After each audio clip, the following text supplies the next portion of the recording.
capítulo 4.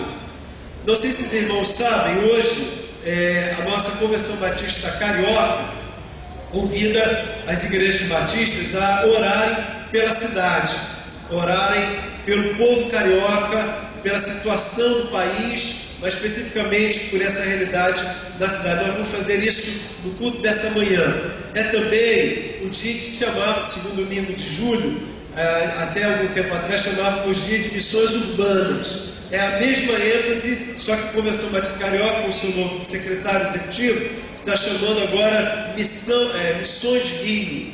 É a mesma ênfase na evangelização da cidade. E alusivo a essa evangelização da nossa cidade, eu queria então que você olhasse comigo João capítulo 4, 31. Nós não vamos até o 42 não, vamos até o 35 só. 31 a 35. Vamos ficar em pé um minutinho, irmãos? Vamos nos colocar em pé, abra sua Bíblia, vamos ler a palavra de Deus. João capítulo 4, 31 a 35.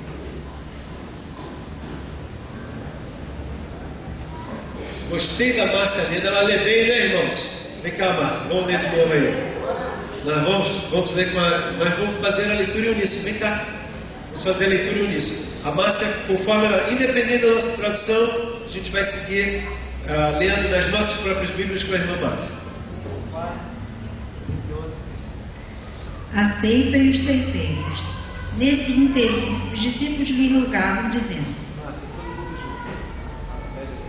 todos juntos. Eu acho que a tradução talvez não tenha problema. Tá bom.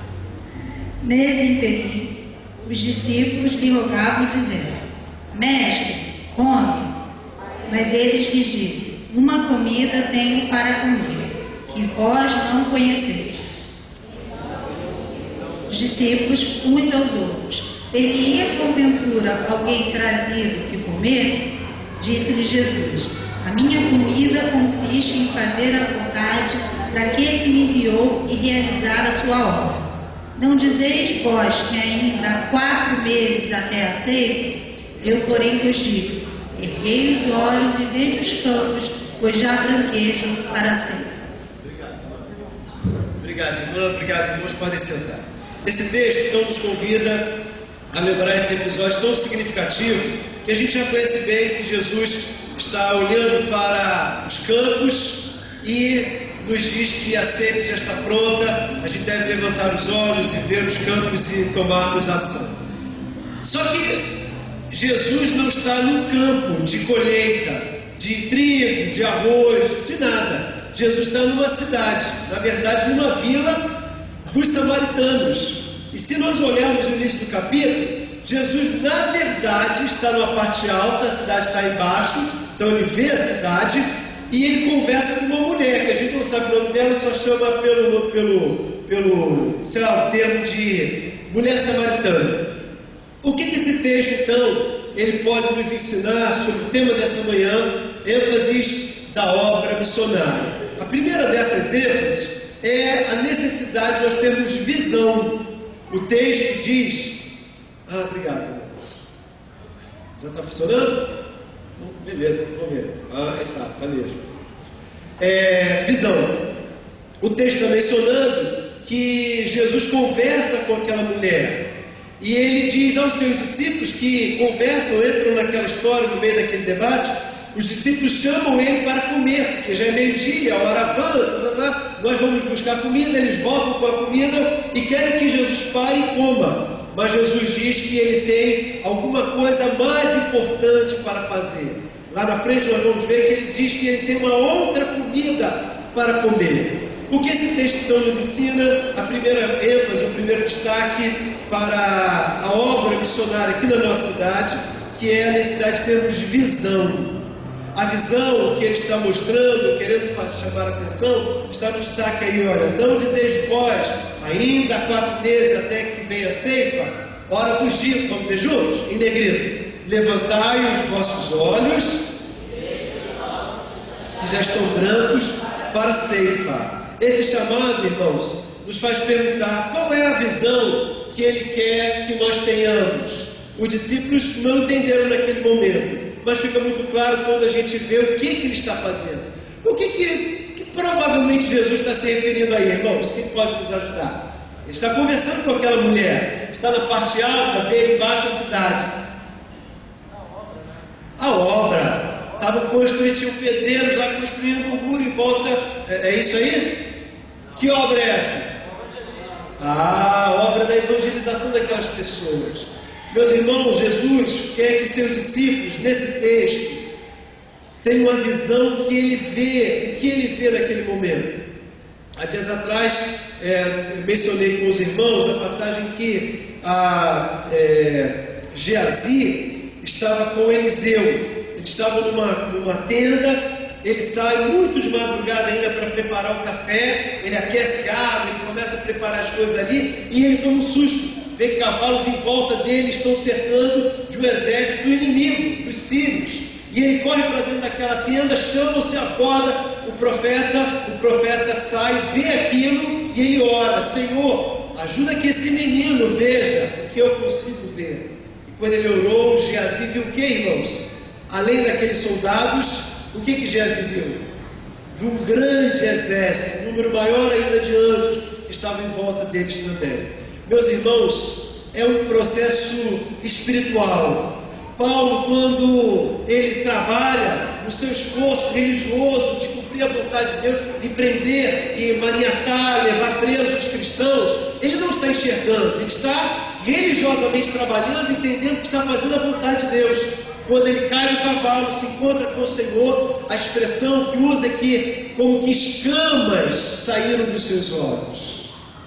Nós precisamos que o Senhor nos liberte, nos abençoe com a visão que Ele vê. Há dias atrás compartilhei com os irmãos, o nome dele é Fábio, fui com o Josimar ali no sinal, ali na passarela. E aquele menino, o rapaz que fica ali jogando bolinha, muitos dos irmãos que passam obrigatoriamente de carro, que passam ali, ou descem a passarela, observam ele. Hoje de manhã, de novo, estava lá mergulhado no meio dos seus trapos, porque provavelmente virou a noite. O Josimar foi comigo domingo passado, quase retrasado, Josimar, retrasado. E o pessoal do BRT, que o conhece, sabe que ele mora aqui nas proximidades, todo o dinheiro que ele pega ali, ele consome em drogas, exceto se derem comida para ele. Meus irmãos, nós não podemos enxergá-lo como um cracudo. Nós temos que enxergá-lo como uma alma a qual Deus ama profundamente. E nós não podemos olhá-lo como um craco da sociedade, mas a gente deve olhá-lo como um alvo grande e imensurável e contar com o amor de Deus. Isso, irmãos, só acontece nos nossos olhos quando o processo espiritual, tal como a conversão de Paulo, tal como o milagre que aconteceu aos olhos de Geazi, tal como Jesus leva que os seus discípulos enxerguem agora, que não é meramente uma cidade como muitas outras, mas ali existe uma grande colheita. O que Deus está falando para nós com isso, irmãos? Que aonde eu estou plantado, é onde Deus quer me usar, é onde Deus quer transformar através da minha vida. Eu quero que o meu país mude, eu quero que a minha cidade mude, eu quero que o meu bairro mude. E Ele vai fazer isso através de mim. Mas eu preciso enxergar que essas pessoas que estão aí são alvo do imensurável amor de Deus. É isso que Jesus quer, que essa visão domine nos olhos também daqueles discípulos. Queria compartilhar algumas coisas, algumas experiências que vão confirmar isso. A pastor Nietzsche, que foi pastor aqui da igreja do Rio da Prata, no Bangu, foi por muitos anos missionário no continente africano e também no continente europeu.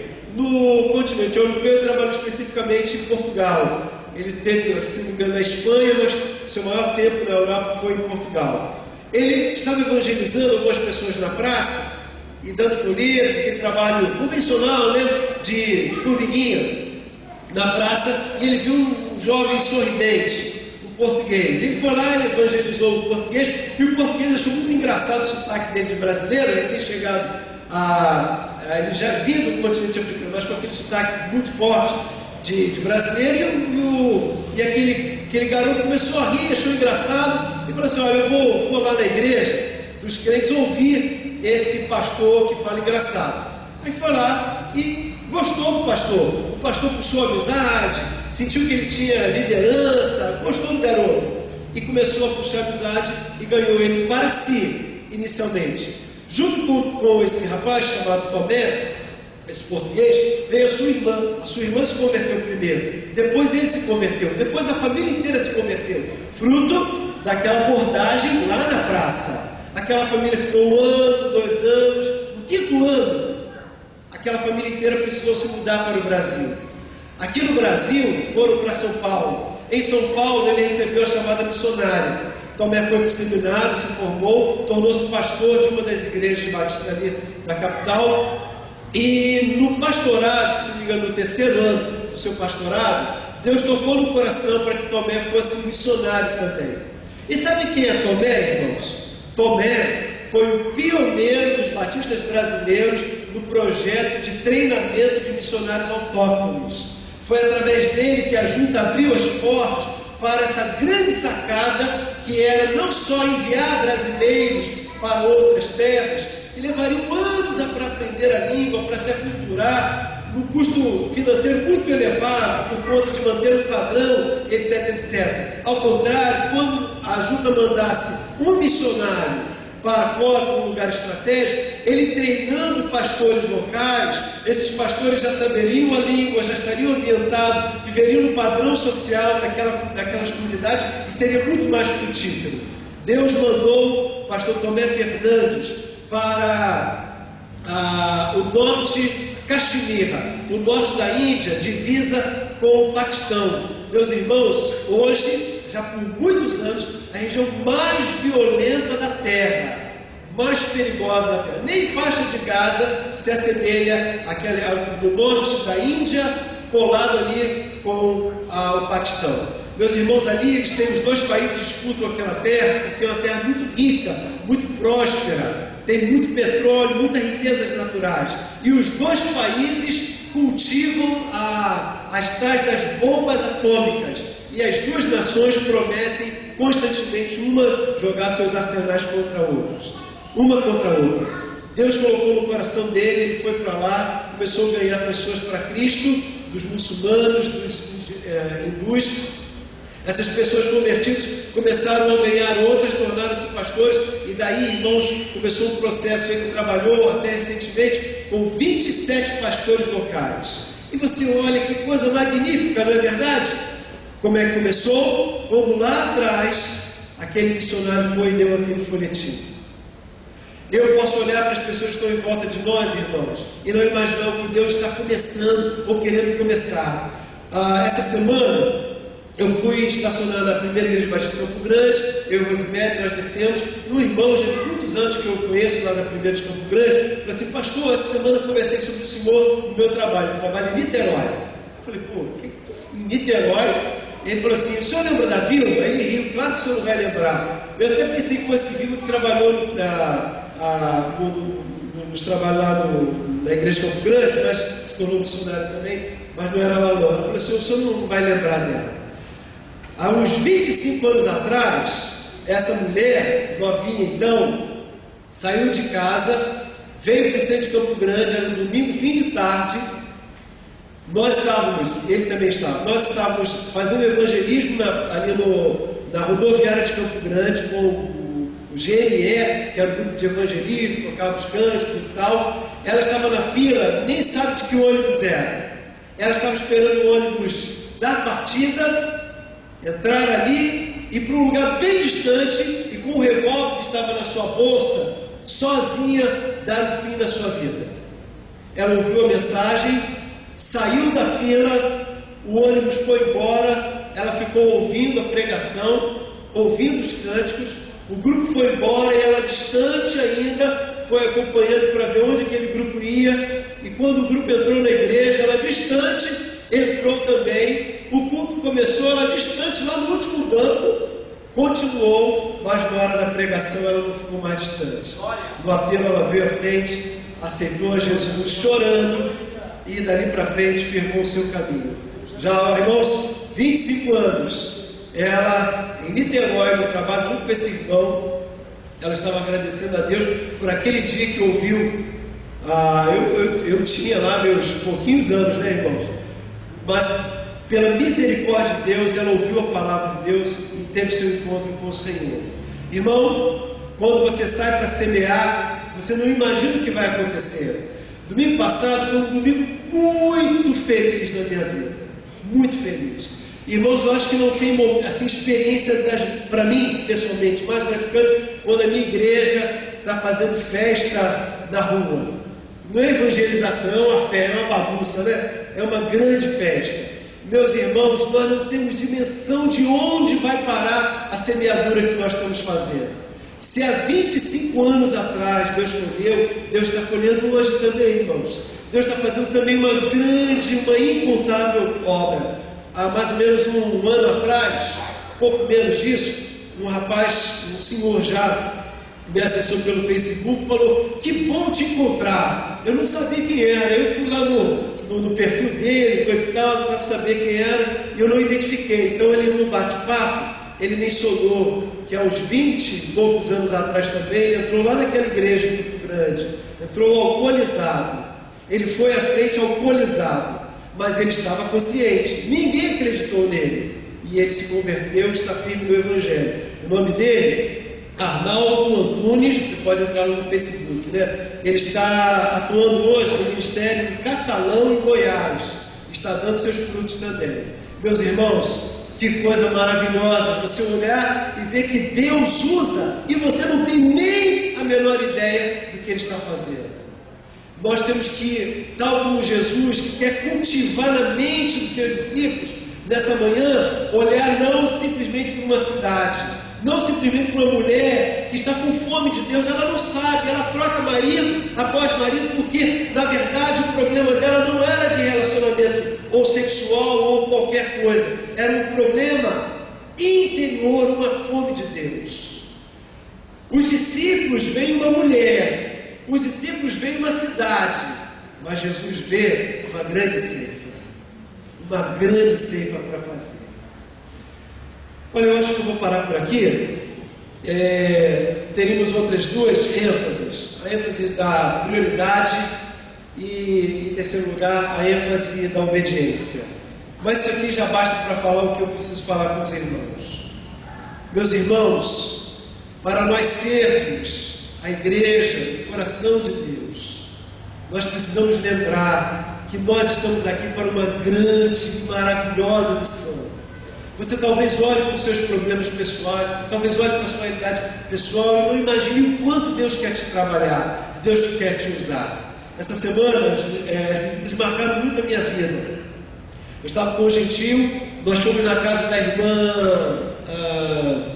Yolanda, da irmã Yolanda. Nós não estamos duas Yolanda, uma aqui atrás e uma ali da frente. A irmã Yolanda, ela não está hoje com a gente não, já dei uma olhadinha que ela não está aqui não. Sempre usa aquele óculos escuro de sol, né? Está sempre aquela viúva que sentadinha ali naquele cantinho.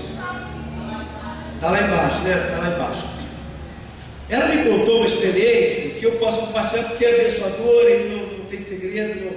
Eu não falarei de público, uma coisa de intimidade, de foro íntimo que não pudesse ser revelado, né?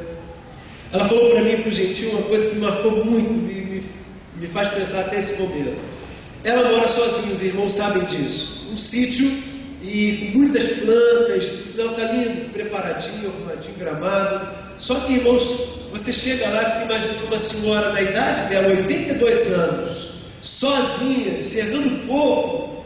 É loucura, humanamente falando, que aquela mulher mora sozinha. E não tem jeito, a gente sempre se indaga como é que ela está ali sozinha e temos que providenciar alguma coisa que ela inquietação no coração. Ela falou assim: pastor, aquieta a alma. Há 40 anos atrás eu fiz uma oração, Deus já resolveu esse meu problema. Eu pensei, então Deus vai trazer alguém para ela, né? Ela estava sozinha há 40 anos atrás, naquele sítio, no seu quarto, com tudo trancado, morrendo de medo, porque estava sozinha. Ela começou a orar. O anjo do Senhor acompanhou ao redor dos que o teve em busca, provavelmente que o Senhor é bom. O anjo do Senhor se apegando com o salmo para vencer aquele medo, né? Deus começou a acalmar o coração dela com a palavra de Deus, acalmar, ela quietou. Quando ela abriu os olhos, irmãos, ela falou assim: o senhor não vai acreditar. Olha para o senhor não vai acreditar, mas eu vi um anjo, eu podia tocar nele, ele estava assim a meia altura, um rosto muito redondo, um sorriso muito tranquilizador. Eu podia tocar nas asas dele, pastor. Eu fechei os olhos e falei: Senhor, muito obrigado, porque o Senhor sabe que eu sou uma mulher de pouca fé. Se o Senhor me permitisse vê-lo, eu não acreditaria nesse momento. Quando ela abriu os olhos, irmãos, o que aconteceu? O anjo sumiu, mas ela sentiu aquela paz. E, irmãos, ela falou que ela nunca mais teve medo de morar ali sozinha. Há dias atrás, uma vizinha ligou para ela: olha, irmã Yolanda, eu passei na porta, fica de olho, fica preocupado, fecha as portas. Tem um homem lá no portão, ele está falando no telefone, está dizendo assim: olha, aqui não dá para entrar não, aqui não dá para entrar não. Aí você é boba, vizinha. Mas se ele já está falando, é verdade, aqui não dá para entrar não. O anjo do Senhor acampa aqui, irmã. Glória a Deus, glória a Deus. Você tem um anjo na sua vida, irmão. Você pensa como é que você vai vencer seu problema, sua angústia, suas contas, como é que você vai vencer suas próprias fraquezas. Você não está sozinho. Deus separou um anjo para te guardar, um anjo para te usar, um anjo para tocar no teu coração, o Espírito Santo para convencê-lo do pecado. Irmão, se eu colocar a minha vida integralmente nas mãos dele, ele derramará o fogo do Espírito Santo dele, ele me visitará, ele me abençoará, ele me usará. Mas eu preciso ter a visão que Jesus queria dar aos seus discípulos. Vocês estão vendo o quê? Vocês estão vendo pessoas, casas, uma estação, carros passando para lá e para cá, pessoas frenéticas correndo para preparar o seu almoço. Jesus está nos dizendo nessa manhã que Ele não vê essas pessoas, Ele vê almas em potencial para serem ganhas para Jesus. Quem Ele quer usar, irmãos? Que boca, que pés, que mãos, que dinheiro, que dons Ele quer usar. Esses que estão aí nas suas mãos, que estão aí na sua vida. Às vezes eu olho para mim e arranjo boas desculpas para não fazer o que eu tenho que fazer. Mas, meus irmãos, Deus não vai usar outra pessoa. Ele quer usar a mim. Ele quer usar você. Se você quer responder nessa manhã: Senhor, eu estou no teu jardim. Como é que eu resto da letra, querido? Tão bonita, né? Vamos tentar bem? A gente sabe tocar essa canção? Sabe, mano? Sabe? Até tocou domingo passado lá em casa. Vamos ficar em pé, vamos tentar essa canção. Ela vai ser a nossa oração. Se você quer colocar a sua vida para ser usada nessa manhã de novo, ou mais uma vez nas mãos de Deus, nós vamos adorar com essa canção. Vamos fazer assim? E vamos colocar em pé. Se você quiser ser usado por Deus, olha, está cedinho, é 11 horas e 26 minutos. Segura aí, não vai embora não, tá? A gente quer orar, dedicando ao Senhor isso que estamos fazendo ao Senhor agora. Vamos adorar o Senhor e essa vai ser a nossa oração. Nós temos a letra certa dessa canção? Não, né? Se a gente puder esse canto, vai ser bom.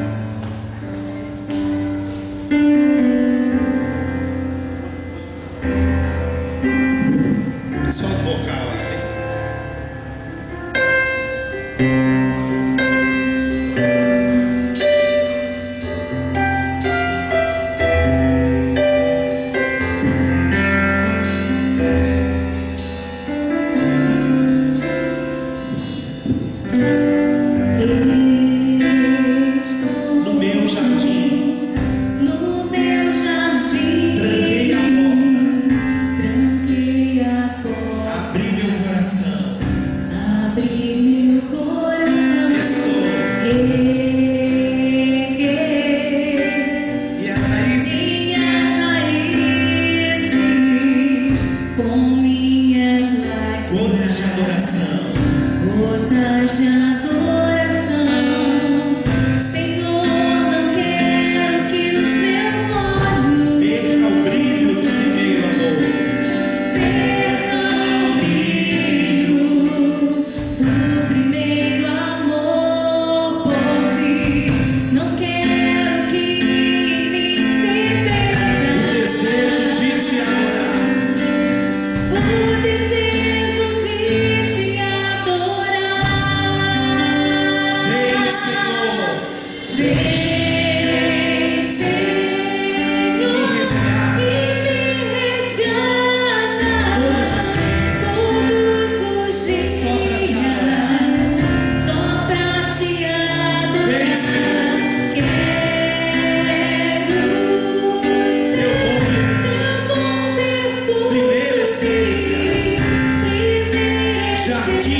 particular. Jardim particular.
Nós entramos nesse jardim que oferecemos a Ti, que é o nosso coração. Nós apresentamos, ó Deus, nossas fraquezas, mas também Te apresentamos a nossa fé, a nossa convicção do Teu grande amor. Nós Te adoramos nessa manhã, Senhor. A nossa adoração se expressa através da nossa sinceridade. Nós colocamos diante de Ti, ó Deus, tudo aquilo que porventura tem atrapalhado a Tua boa ação, o Teu poder, o dínamo do Teu Espírito Santo. E, ó Deus, nós nos oferecemos de novo, mais uma vez, porque as misericórdias do Senhor se renovam nessa manhã, nessa linda manhã de inverno. Ó Deus, nós Te adoramos, nós enchemos essa casa da nossa adoração, e a nossa vida, Senhor, é um amor para Ti. A nossa sinceridade de desejo verdadeiro de abandonar aquilo que porventura tenha nos afastado, o nosso comodismo, a nossa frieza, a nossa indiferença. Intercedemos, ó Deus, por pessoas que tens colocado em volta de nós, no trabalho, na condução, na família. Dá-nos um amor, Senhor, um amor intenso, como é o Teu amor por elas. Que nós, ó Deus, não vejamos, não enxerguemos, ó Deus, pessoas que passam porque sem almas, mas possamos ver pessoas em potencial, como aquela mulher samaritana, Senhor, que levou toda a sua cidade para Jesus. Ó Deus, usa-nos, Senhor, para nos levarmos toda a nossa cidade, toda a nossa família, todos os nossos amigos, Senhor, para Jesus. Nós somos, ó Deus, o jardim, para que Tu, o jardineiro, venha podar e preparar. Que seja a nossa vida assim, para a honra e glória do Senhor. E oramos assim para a glória dEle. Amém, Senhor. Amém. Dê uma graça da fé de você, irmão. Nós vamos